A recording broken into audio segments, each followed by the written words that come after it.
诸位菩萨可以回想我们前面说的几个故事，拿来警惕自己，激励自己。为什么要永离六道？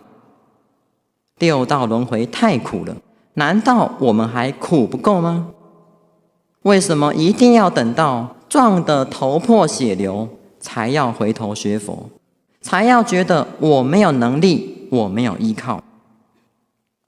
就令今朝成佛去，乐邦化足以咸迟。现在不回头，你还要等到什么时候啊？有痛苦再来学佛吗？那你学佛学得多么辛苦？为什么不选择快快乐乐、欢欢喜喜的学佛，却要含着眼泪辛苦的学佛？末学昨天有说到，众生就是要等到癌症末期，等到发生了很大的灾难的时候，才要回头来念观世音菩萨。这时候来得及吗？就算来得及，那你修得多么辛苦？你想想看，我们身体健康的时候，可以拜佛，可以来打佛七。如果今天出了车祸，得了癌症，已经快要死了，这时你要怎么来拜佛？你要怎么来打佛七？你一定要等到已经生命走到了尽头，才来后悔。早知道我当年就应该要来打佛七，这个后悔有意义吗？想要往生西方，不是临终时才去的，而是你平时心心念念就要向往西方，就要永离六道。如果我们众生不肯执持名号，不愿意离开六道轮回，那观世音菩萨也只能看着我们掉眼泪。我们自己要愿意永离六道，观世音菩萨才有办法令我们得生佛前。好，以上我们明白了永离六道，也明白娑婆世界是苦是无常。那离开了六道轮回以后，我们要去哪里呢？到阿弥陀佛的极乐世界去，也就是得生佛前。所以这句得生佛前，也就是往生西方的意思。老和尚为什么要诸位菩萨回来参加这个观音出家纪念期呢？就是希望大家发愿，跟随观世音菩萨出家，跟随老和尚出家，一个都不可以走漏。你决定要出家，才能够得生佛前。哎呀，出家才能生西方啊！诸位不要误会了，这个出家的含义非常的广泛。老和尚说，佛期只有7天，7天后诸位菩萨就要回家了。想多留你们多住1天也不可能，身不由己嘛。可是你们回到那个家，那个家不要把它当作真正的家哦，那是暂时住一下的旅馆，在娑婆世界临时住一住。诸位还要准备回自己真正的家哦，真正的家在极乐世界。诸位菩萨居尘学道是在家人，末学剃发染衣是出家人，这是出家的第一种分别。老和尚说，虽然出了凡俗之家、父母之家，可是我们还是凡夫僧，还是被这个3界火宅之家所系服。比起在家人，其实是50步笑百步，高不到哪里去。佛陀不是光要你出凡俗之家就好了，他要我们没有生老病死。想要没有生老病死，决定要照着释迦世尊的教法来修，那就要出离三界火宅之家，证阿罗汉，这是第2种出家。证了阿罗汉，离开了三界火宅之家，虽然是没有了生老病死，但这还不是佛陀的彻底本怀哦。老和尚说，其实真佛法岂止破三界，连声闻缘觉菩萨也要破。佛陀真正希望的是一切众生同生西方，出9界之家。一切众生都生西方，佛陀才会安心。诸位，你们想不想做好孩子、乖孩子，听佛陀的话？你听话就能得利益，如果不听话，那老和尚说，将来我生我的极乐世界，你就生你的世界去吧。老和尚希望他生西方，一切众生也都能生西方，将来一起在极乐世界见面。不要到了西方看不到大家，还要累的老和尚再来娑婆世界找我们。当然，诸位菩萨都是有信心、愿力，要跟随老和尚出家的。可是，我们是不是往生有份呢？我们能够跟随老和尚出离9界之家吗？想跟老和尚同生西方，那你现在就要出家了。这个出家是什么意思？出家有内心里的出家，还有外表上的出家。由于这个出家的含义，后面的内容还非常的多，因此我们今天就先讲到这里为止。老和尚慈悲，诸位师父以及在座的精进菩萨们，大家好。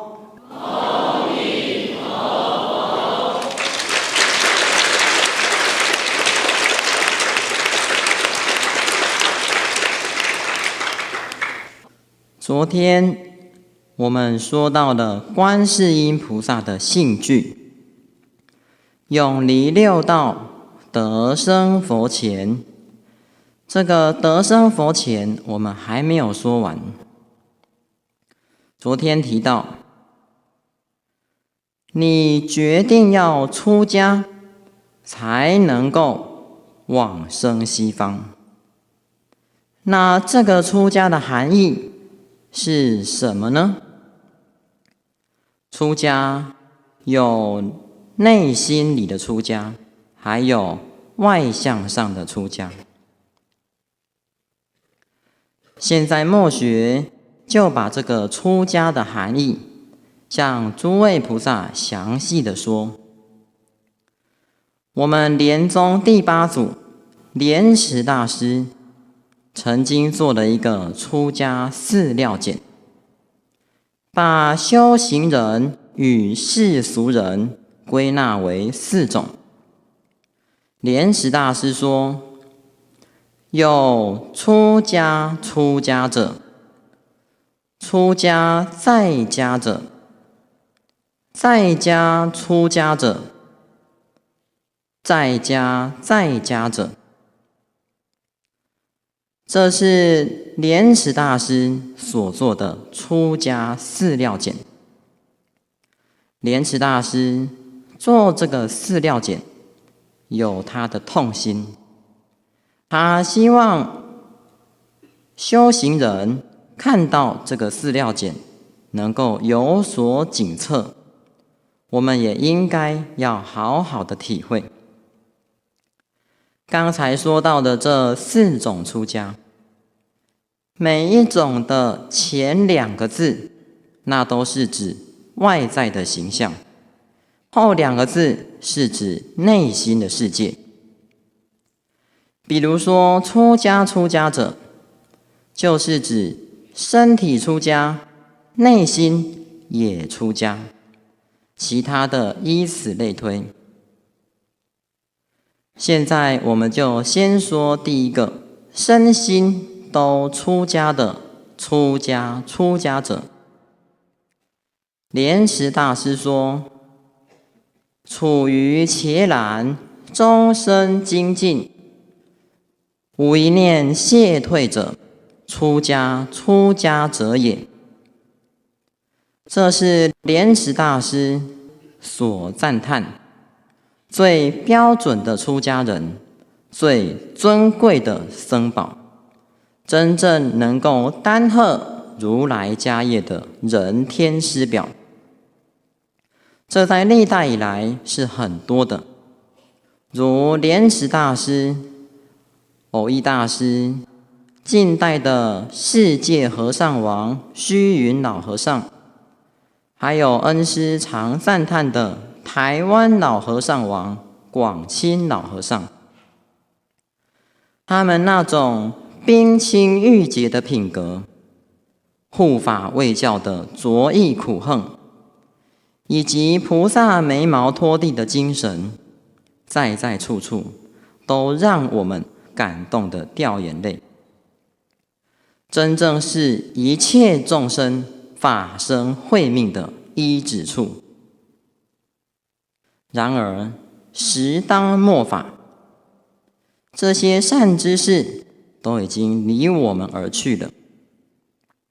那在这个末法之中，我们要依靠谁呢？诸位，我们的恩师上妙下莲老和尚，是当今善知识中最圆满的出家者。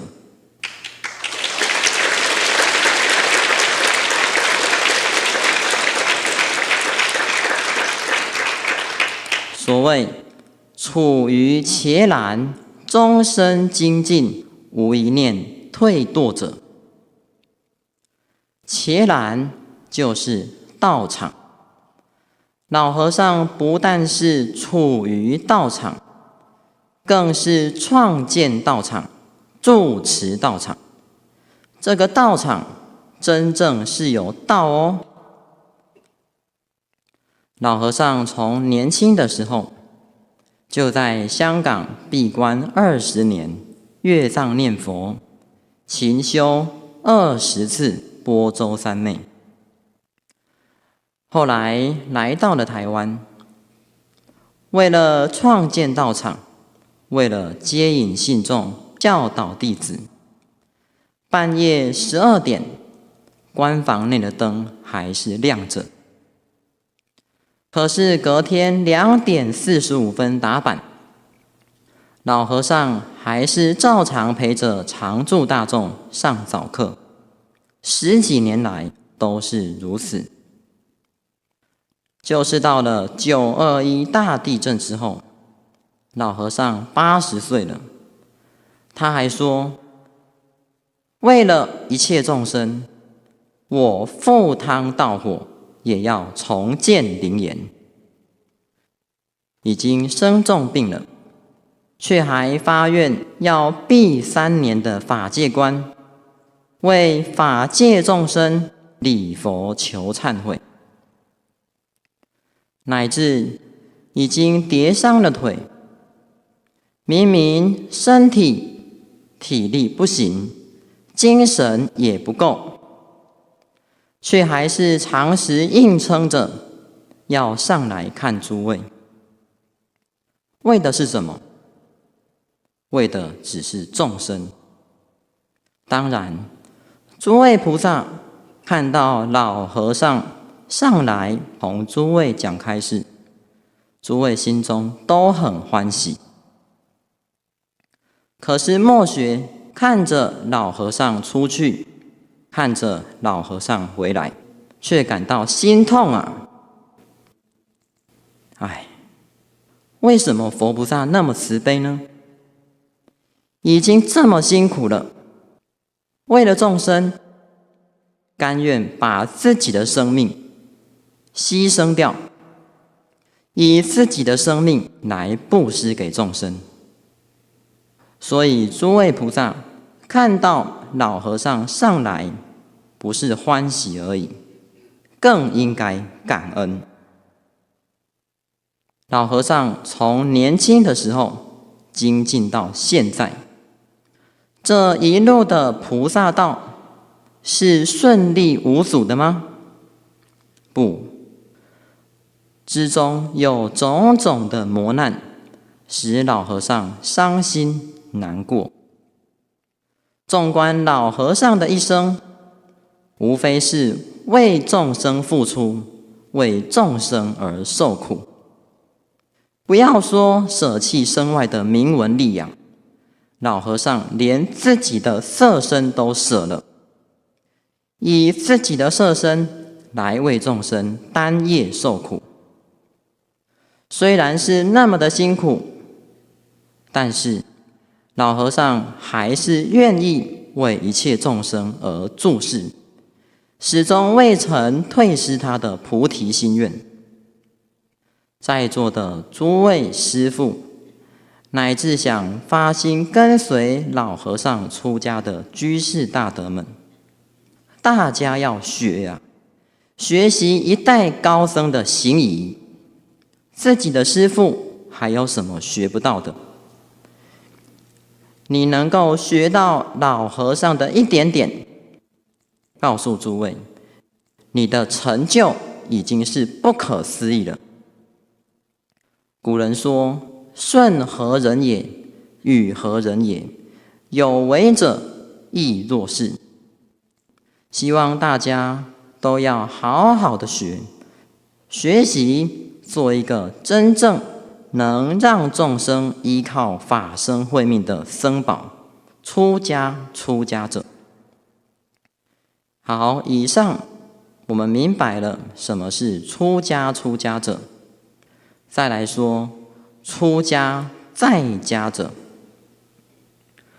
所谓出家在家者，顾名思义，就是身虽出家，心没有出家；身虽出家，心不入道。莲池大师说：处于伽蓝，无父母妻子之类，而营营名利，无益俗人者，出家在家者也。这意思是说，虽然剃了头，住在道场中，没有了父母、妻子、家庭的累赘，但却还是整天在名利、权势、五欲上精打细算，勾心斗角，简直跟世俗人完全没有两样，甚至搞得比世俗人还要离谱。出家本来是一件好事，十方诸佛都是赞叹出家的。老和尚常告诉我们，在家菩萨修行难，出家菩萨修行易。佛陀更告诉我们，在家者有障碍，出家者无障碍。在家者是忧悲恼处，出家者是安乐处。在家者是系福处，出家者是解脱处。在家者魔王爱念，出家者魔王恐怖。在家者增长烦恼，出家者解脱烦恼。出了家是要做什么的？老和尚常告诉我们，着了袈裟事更多。出了家是有责任的，要能够为佛教传灯续慧命。为什么要舍弃家庭？是为了让你有更多的时间，能够专心的修福修慧，在自己的烦恼习气上克服，将来道业成就，能够救一切众生的苦。这是出家的真实意，不是让你在佛门道场中闲得没事干，胡作非为，想说什么就说什么，想做什么就做什么，好像出家人说话做事都可以不用负责任一样，真是败坏出家人的形象。难怪印祖在民国初年的时候，要极力的反对人出家，就是因为有这些佛门的败类。印祖是骂得很凶的。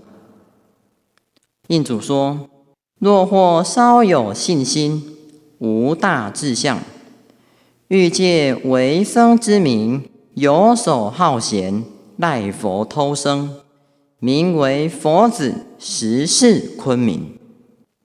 什么是昆明？就是牢狱里的犯人。古代的犯人都是要被剃光头的。印祖骂这些不在道上用功的出家人叫做昆明。印祖还说：纵令不造恶业，已是法之败种，国之废人。倘或破戒造业，移入佛教，纵令声逃国法，决定死堕地狱。于法于己，两无所益。如此，则一上不可，何况众多。出家人出了家，不在道业上精进，又不研究佛法，吃了巨头轩轩，但说人间杂话，谈吐当中没有一点佛法，这样的因果怎么了啊？内心没有真实的戒德庄严，等到被人家指责了，被人家看清了，才在怪人家说是非，嗔心奋起，言语害人。诸位，我们可以想象得到，印祖当年阻止人出家的时候，是多么的痛心。他难道不知道出家好吗？他知道。可是这样的出家人对佛法到底有什么帮助？在佛门中争名夺利，搞是搞非，这只有加速佛法的灭亡啊！老和尚说：宁可无人，不可无法。莲池大师对于这种出家在家者做了一个评语。他说：与其做一个出家在家者，倒不如还俗做一个世俗人。为什么？出家在家者造的业更多啊！袈裟下失却人生，你一个人造业那也就算了，不知道还带了多少人相牵入火坑。这种共业是多么的可怕！虽然不是每个出家人都能够成为高僧，但是最起码的，你要能够安于守分的把五堂功课做好，要能够老实的念佛修行，做好常住的执事。虽然不能够讲经说法，但是你只要做到安于守分，那就是住持正法，将来决定往生西方。刚才说到，印祖反对人出家，对于内心有问题、不老实、不守本分的，印主当然是反对。但是对于有道心、有能力的人，印主还是鼓励他出家哦。印主说：若其力向上至，发大菩提，研究佛法，彻悟自性，弘三学而偏赞净土，即一生以示脱苦轮，此则唯恐不多，多多则益善也。可见印主是多么希望看到有道心的出家人来光大佛法。诸位菩萨，为什么佛教一直没办法真正的兴盛起来？就是因为没有僧宝住持。现在出家人已经少得太可怜了。老和尚发愿要度200万的出家众，在座的诸位当中，如果您的条件因缘许可的话，希望佛期结束后，大家应该要为自己安排安排。千万不要说，反正在家修跟出家修差不多嘛，我看出家修也是有障碍啊。是的，出家修还是有障碍，出家修都有障碍了，更何况你在家修。家者，家也，枷锁的枷。你在家修，被家绑死了，如何能够自在？在一切的经典当中，佛陀对于在家都是种种的呵责，对出家都是种种的赞叹。如果在家修与出家修真的一样的话，那3000年前佛陀自己为什么要出家？历代的祖师大德又为什么要出家？出了家才能够真正的成就道业，了生脱死。出了家才能够真正的弘扬佛法，续佛慧命。一个人出家，不知道能利益多少的人。假如佛陀没有出家，那会有历代的菩萨祖师大德吗？如果老和尚没有出家，那会有今天的我们吗？大家应该好好的想一想。说不定因为你一个人的出家，而救了无量人，看重自己吧。你能够出家而不出家，那太可惜了。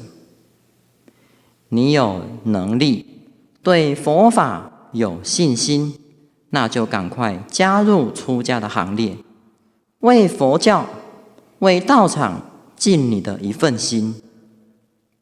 青年出家当然是很好，如果是中年才出家，虽然学经教、打剑锤比较没有那么好，但是你有世间的技能经验，也可以用这个世间智慧来奉献常住。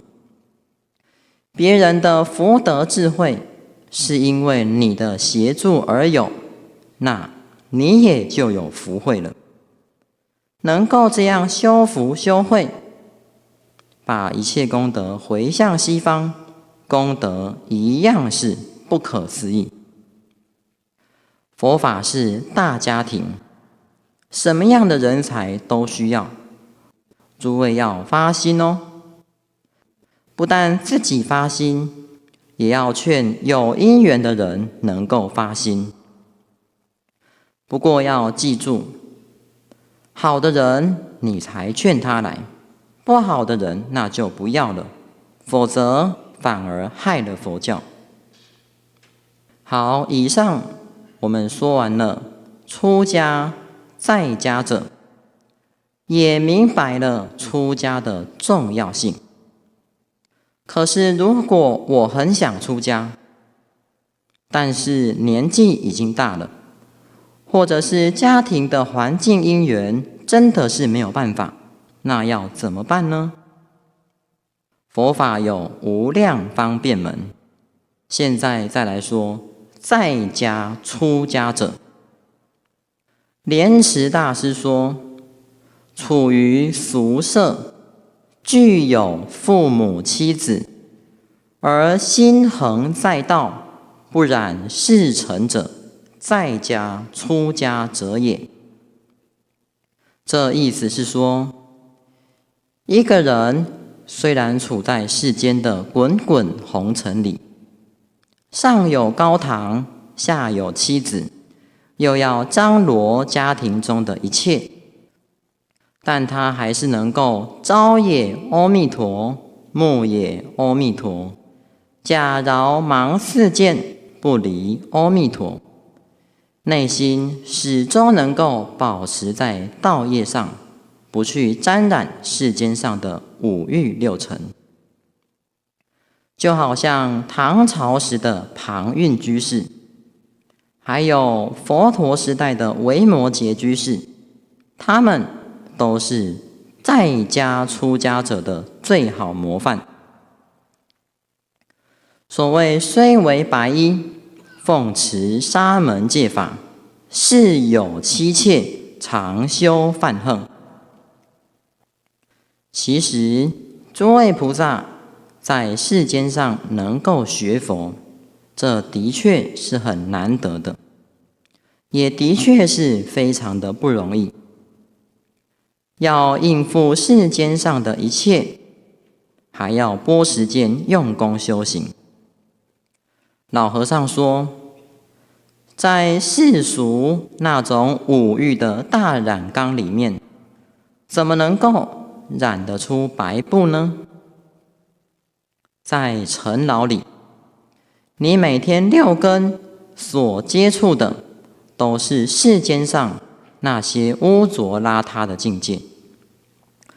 可是这些污浊的境界，凡夫却喜欢哦。五欲就在眼前，你叫他怎么不贪，怎么不起心动念？难啊！就是因为难，所以佛陀与老和尚才要那么积极的劝人出家。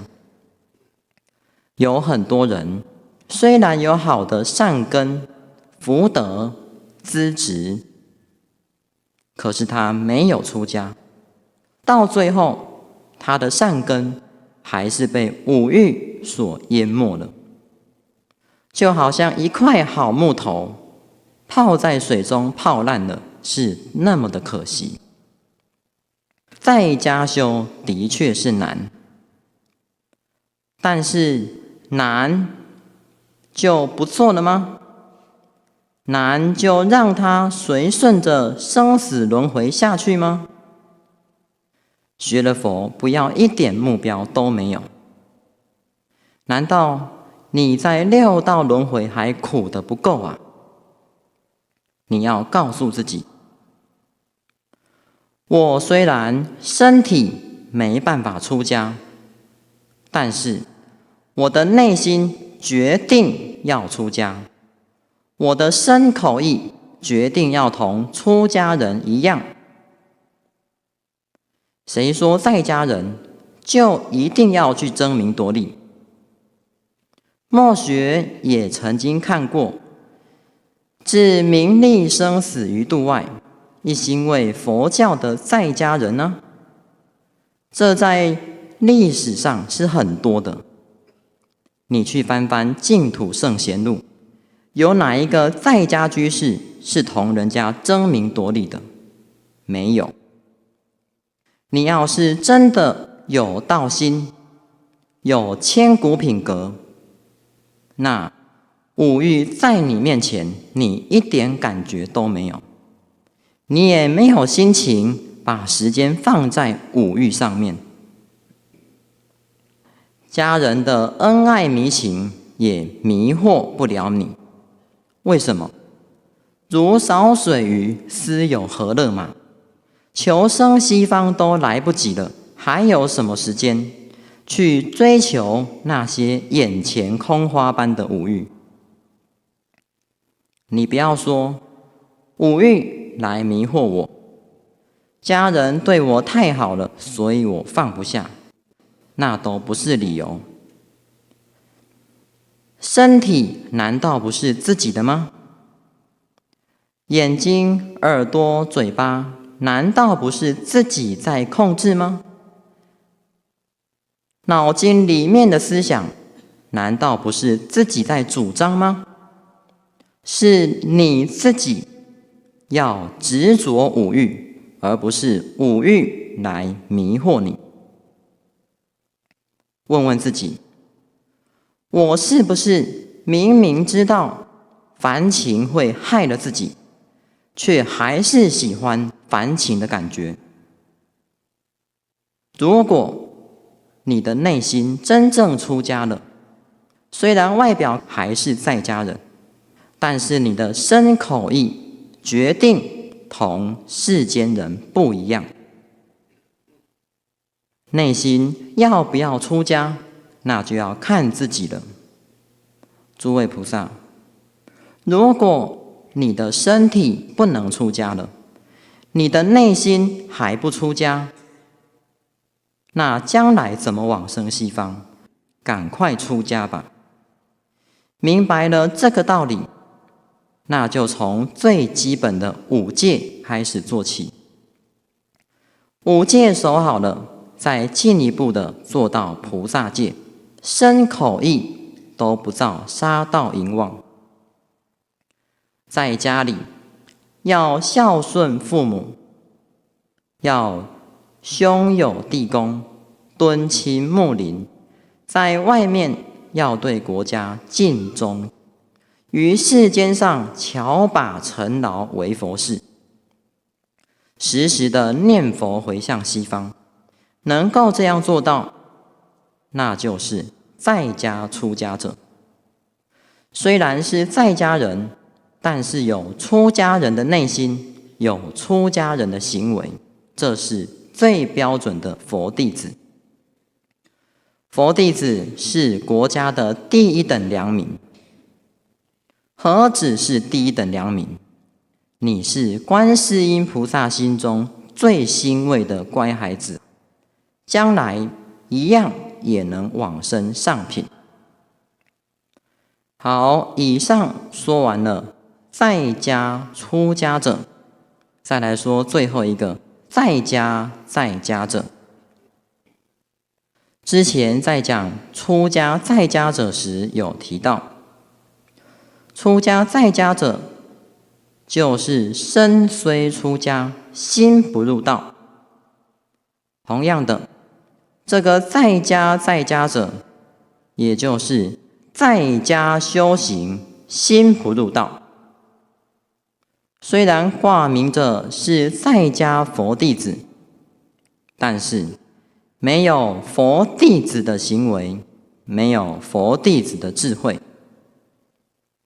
莲池大师说，处于俗舍，终身缠缚，无一念解脱者，在家在家者也。诸位菩萨都是在家人，可是在家人当中也有很多种哦。你能够敦伦尽分，贤邪纯诚，行五戒十善，老实的念佛求生西方，那我们可以说你已经出家了。有的在家人来到了道场，眼睛不看佛像，耳朵不听佛号，就是看是非，打听是非，以这些是是非非来联络感情。我听到的是非就卖给你听，你听到的是非又再讲给我听，把这些佛门中的是是非非当作一种消息。这边道场讲一讲，那边道场说一说，害了自己，也害死了别人的法身慧命。来到了道场，进了佛堂，心静不下来，拼命冲瞌睡。出了佛堂，就口若悬河，滔滔不绝。所讲的内容，总不外乎人人我我、股票儿孙、是是非非。讲这些精神大得很，甚至还在道场中做直销生意。你心中到底有没有佛菩萨啊？大家来到道场，这是一个修道的地方，要向道上会，要尊重这个道场。来到了道场，是为了了生死的，跟师父谈话，是为了解除疑惑、听闻佛法的，却整天飘飘浮浮，在各道场中打混摸鱼。学佛学到这样，真是可悲，枉费了自己初学佛的一片热忱。诸位菩萨，大家要警惕呀，千万不要学佛学到这个样子，变成一个在家者。好，以上我们把莲池大师的4种出家就说到这里，最后末学把它做一个结尾。打从一开始我们就说到，你决定要出家才能够往生西方。如果你是出家师父，那就好好的做个出家者。你是在家莲友，那就好好做个在家出家者，千万不要做一个出家在家者，在家者。那不客气的说，你出家干嘛？学佛又是学什么的？我们不要总是做那种让人家退道心的事情。出家人不像出家人，佛弟子不像佛弟子。世间人看了，心里会怎么想？诸位，佛法是那么的好，佛法真正能够解救众生的苦。可是呢，我们现在的行为，有办法去化导人家吗？有办法感动人家吗？你虽然学了佛，但是却连最基本的人都没有做好，那人家看了，本来想学佛、想出家都退道心了。观世音菩萨要令一切众生永离六道，得生佛前。我们要跟观世音菩萨配合啊，要做众生的榜样，真正的去把这个出家做到，使自己也希望一切众生都能够永离六道，得生佛前。好，以上我们说完了第1大段，观世音菩萨的性体、性量、性具。现在再来说第2大段，观世音菩萨对于娑婆世界众生的特垂慈悯。菩萨能够解救众生一切的痛苦，能够满足众生一切的快乐。在能言经上，观世音菩萨说：我得佛心，正于究竟，能以珍宝种种供养十方如来，旁及法界六道众生，求妻得妻，求子得子，求三昧得三昧，求长寿得长寿，如是乃至求大涅槃得大涅槃。其实观世音菩萨真正希望的是令一切众生同生西方得大涅槃。可是为什么观世音菩萨还要让众生求妻得妻，求福报，求长寿，求钱财，乃至求官禄呢？也许会有人想，那菩萨给予众生这些五欲，难道不会令众生增长生死吗？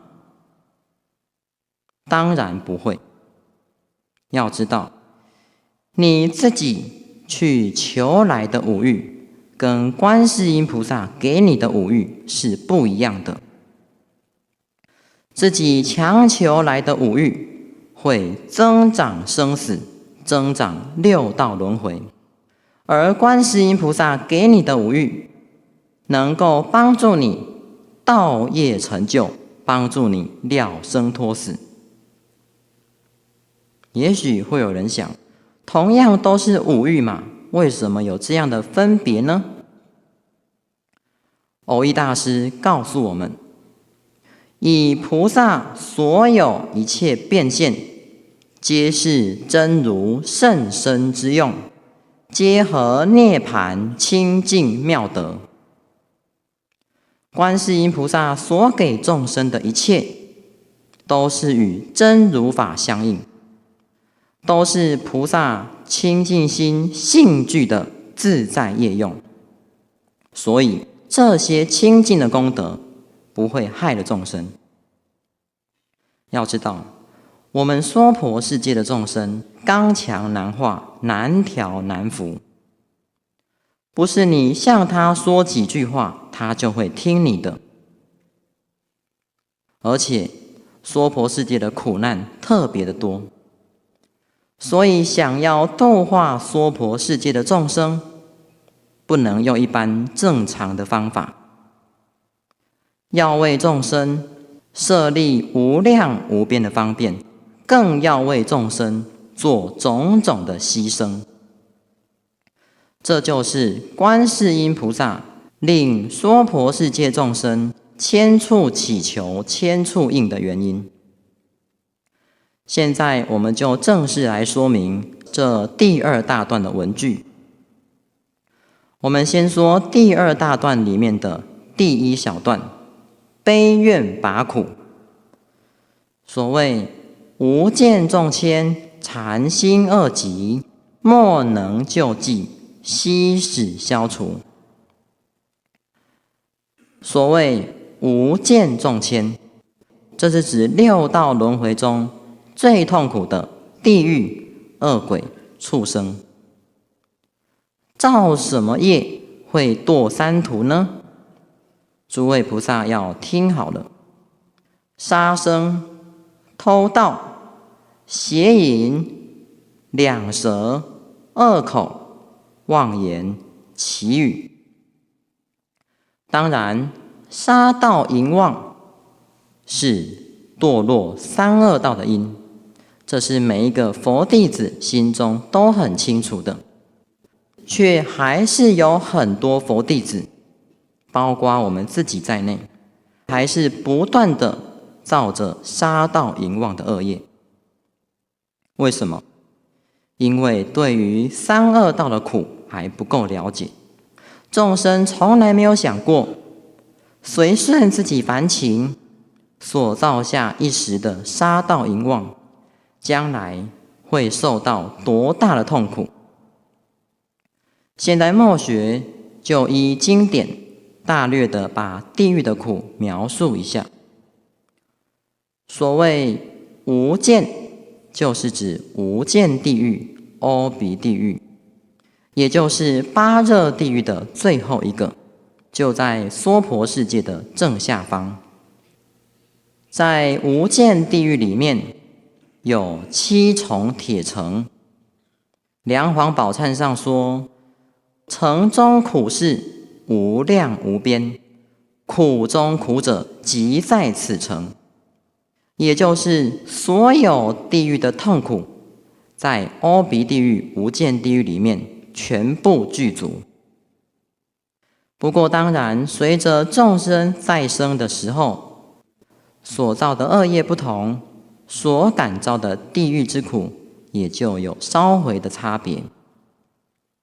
在《观佛三昧海经》上说到，杀生的众生会堕到火箭地狱，在这个地狱里面有500亿个机关，有一张3600万平方公里的铁床，上面插满了又长又利的铁针，罪人从空中掉下来以后，插在这张铁针床上面，遍体流血。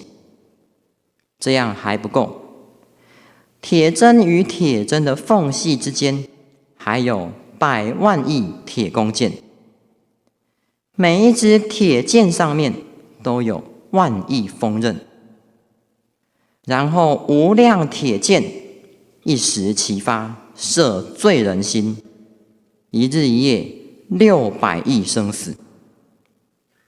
淫欲的众生堕到了阿鼻地狱之后，在烧红的热铁柱上面会有一面镜子，这一面镜子里面会现出男女的形象。罪人看了起了淫欲心，马上就从男女二根出大猛火，焚烧罪人的身体。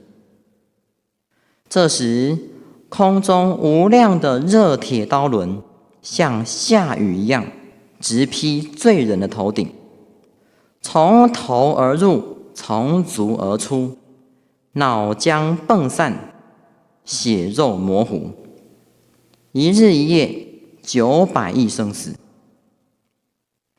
还有狱卒对罪人拔舌剥皮，抽肠拔肺，把罪人的心脏、五脏六腑全部挖出来，或者是把罪人全身剁烂，逼罪人跳火汤等等的痛苦。阎罗王还会现在这个罪人的面前呵斥他：你在生时觉得杀生淫欲很向往，你现在还向往吗？你100千亿劫都无有出期呀！诸位，我们想一想，一日一夜死掉900亿次，又活过来900亿次，那是多么令人恐怖、无法想象的痛苦。因为痛苦没有间断，所以叫做无间地狱。再来说重愆，重愆就是很重的恶业，所谓的五逆12。当然，也就是因为造了五逆12这些杀盗淫妄的恶业，才会堕到三恶道中去受苦。在经典上常形容这些恶业是千佛出世不通忏悔。普贤菩萨说：假使恶业有体相者，尽虚空界不能容受。如果我们无量劫来所造的恶业有形状的话，那尽虚空界不能容受。不要说是过去世，就光说我们今生几十年，我们每个人所造的恶业，将来所要招感的苦果，已经不是我们所能够想象。那要怎么办呢？靠自己修福修慧来灭除这些恶业障吗？那是太困难了。大家要仰仗佛力。观世音菩萨说：若有众生持诵观世音菩萨及大悲神咒，即使是千佛出世不通忏悔的恶业，也能消灭，唯除不善及不至诚乃至有丝毫的疑心，那就不能够得到除灭。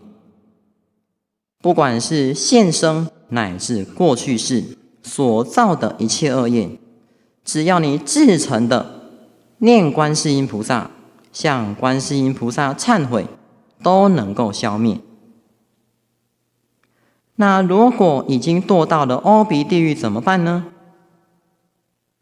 观世音菩萨还是能救。一般人只知道地藏菩萨会到地狱救众生苦，其实观世音菩萨也常时在地狱救众生苦。在《大乘庄严宝王经》上，当时佛陀正与诸大菩萨在演说佛法，这时忽然从阿鼻地狱射出一道微妙光明，遍照整个祇树给孤独园，整个祇树给孤独园都变成了黄金色，而且祇树给孤独园顿时出现百千七宝楼阁、百千七宝浴池、八功德水充满其中，树上也都挂满了天妙众宝、珍珠璎珞。当然，这种殊胜的净妙庄严之相，出现在娑婆世界，那是很特别的。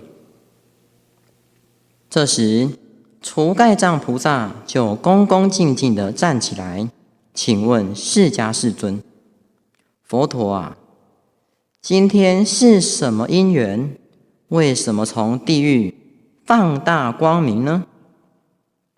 佛陀说：这是圣观自在菩萨摩诃萨进入大阿鼻地狱，为了救拔一切极重最苦众生所放的光明。观世音菩萨进入阿鼻地狱时，所有猛烈的火焰悉皆消灭成清凉地，或汤如炭都变成了七宝池，池中莲华大如车轮。所有折磨罪人的机关武器完全都不能够产生作用。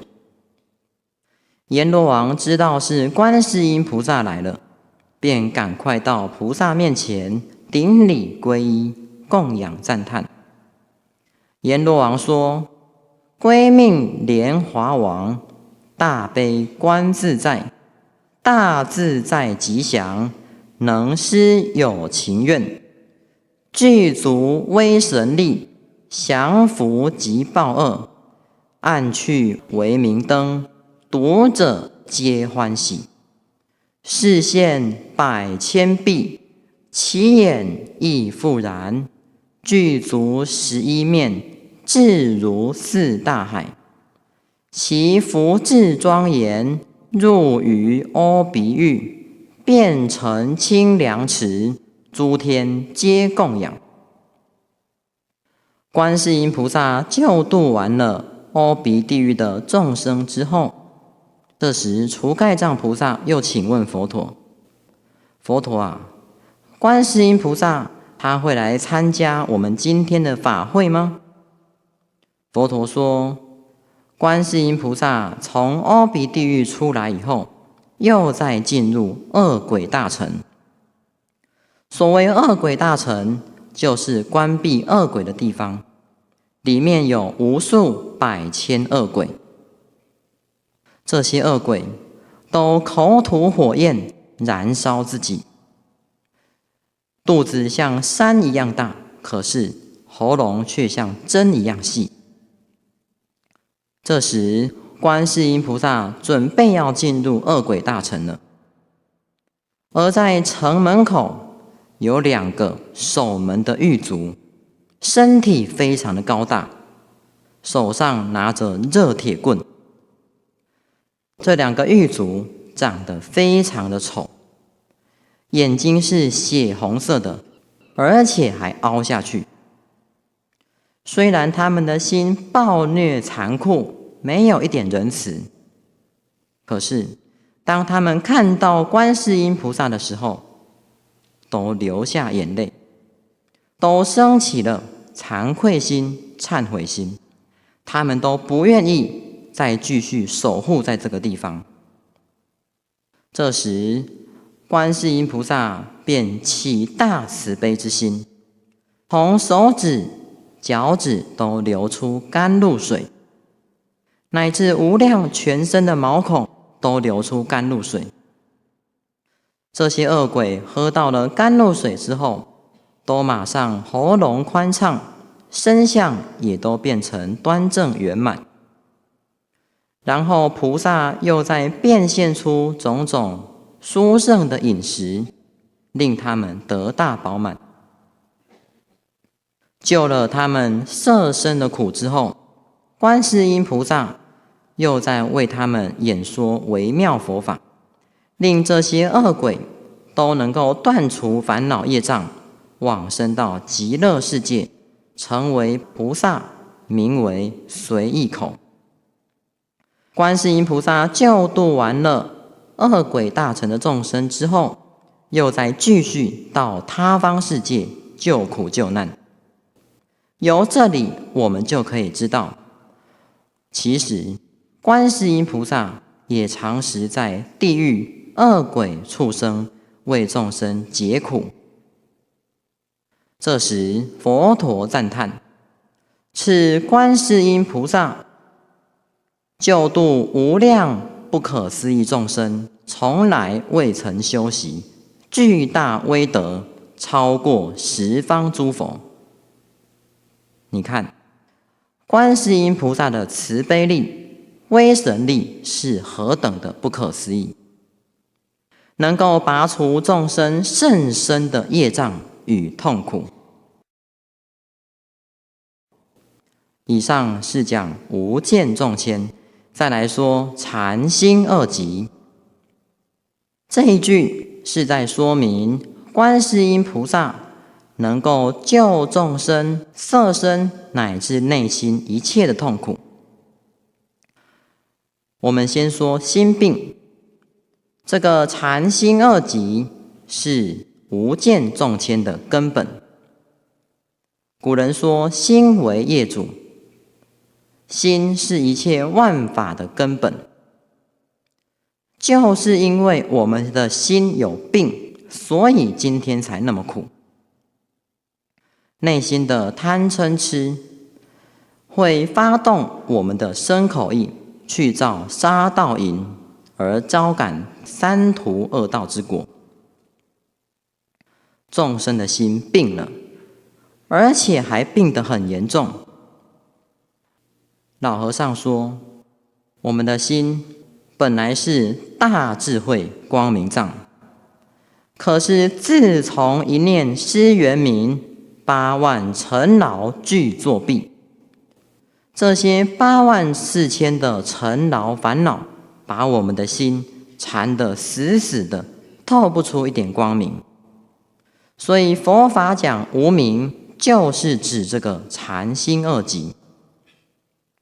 你想要免离生老病死，想要不要再受无间众牵，那一定要把自己的心病治好。怎么治呢？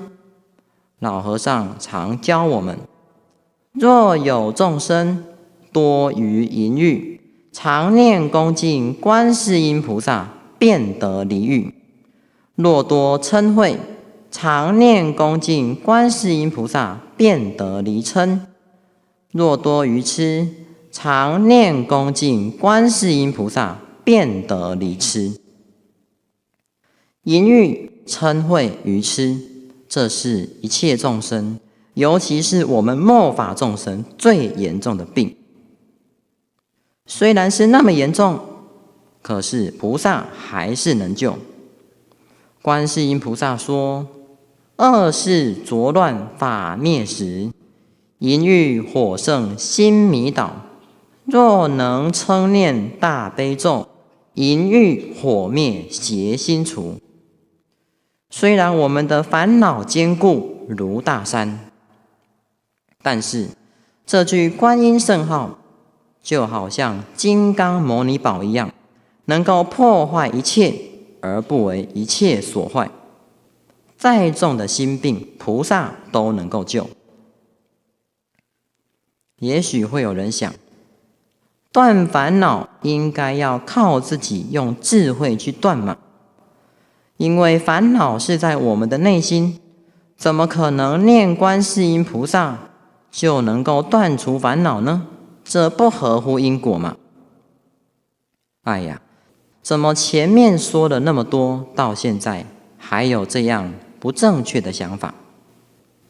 的确，断烦恼要靠智慧去关照，靠智慧去断。可是你要靠谁的智慧？我们自己有多少智慧？你的智慧剑够力吗？能够决斩凡情一刀断，而不藕断丝连吗？